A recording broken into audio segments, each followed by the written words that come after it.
રાજુ 5 વર્ષનો બાળક હતો. આ જ વર્ષે તેનો શાળામાં પ્રવેશ થયો હતો.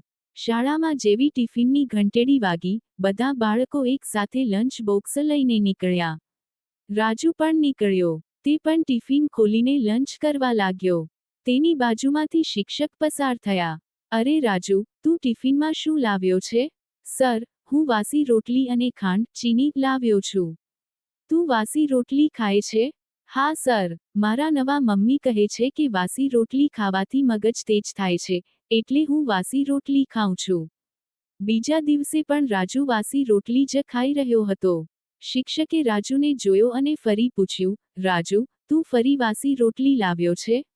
રાજુ, હા સર, મારો નાનો ભાઈ જ્યારે તાજી રોટલીઓ ખાય છે, ત્યારે મારું પણ મન થાય છે કે હું પણ તાજી રોટલીઓ ખાઉં.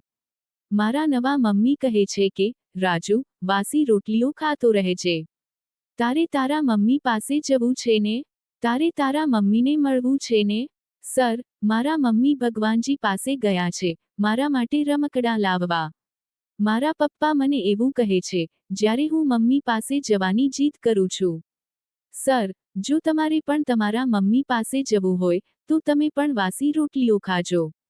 હવે રાજુને તેના શાળાના બીજા બાળકો વાસી રોટલી કહીને ચીડવા લાગ્યા હતા. આજે તેના શિક્ષકે કહ્યું કે, રાજુ, કાલે તારા પિતાજીને બોલાવી લાવજે. મારે તેમની સાથે વાત કરવી છે. રાજુના પિતા બીજા શહેરમાં નોકરી કરતા હતા. બીજા દિવસે તેઓ રાજુની સ્કૂલે જઈ શક્યા નહીં. રાજુ આજે સ્કૂલે નહોતો ગયો. તેના મમ્મી વાસણ ધોઈ રહ્યા હતા. રાજુને ઘરમાં જ જોઈને તેમણે પૂછ્યું કે, સ્કૂલે કેમ નથી ગયો રાજુ?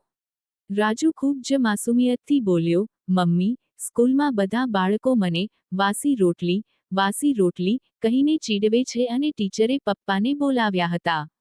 પપ્પા અહીં નથી ને, એટલે આજે હું સ્કૂલે ન ગયો. તે આગળ બોલતો ગયો, મમ્મી, હું આટલા દિવસથી વાસી રોટલી ખાઈ રહ્યો છું, ભગવાનજી મને લેવા કેમ ન આવ્યા?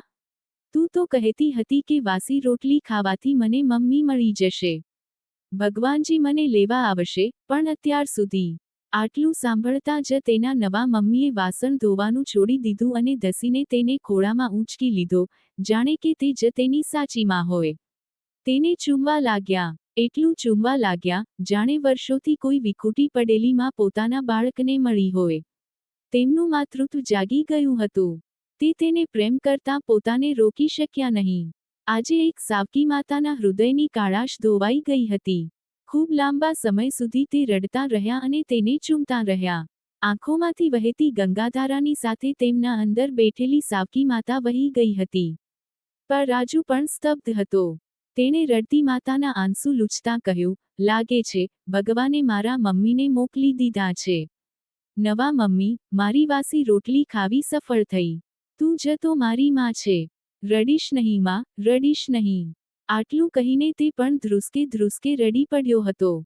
નવા મમ્મી તેને છાતી સરસો ચાંપતા કહી રહ્યા હતા, હા રાજુ, હવે હું જ તારી માં છું. આજથી તારું વાસી રોટલી ખાવું બંધ. રાજુ આજે ખૂબ ખુશ હતો. વાસી રોટલીએ તેને તેની માતા સાથે મેળવી દીધો હતો.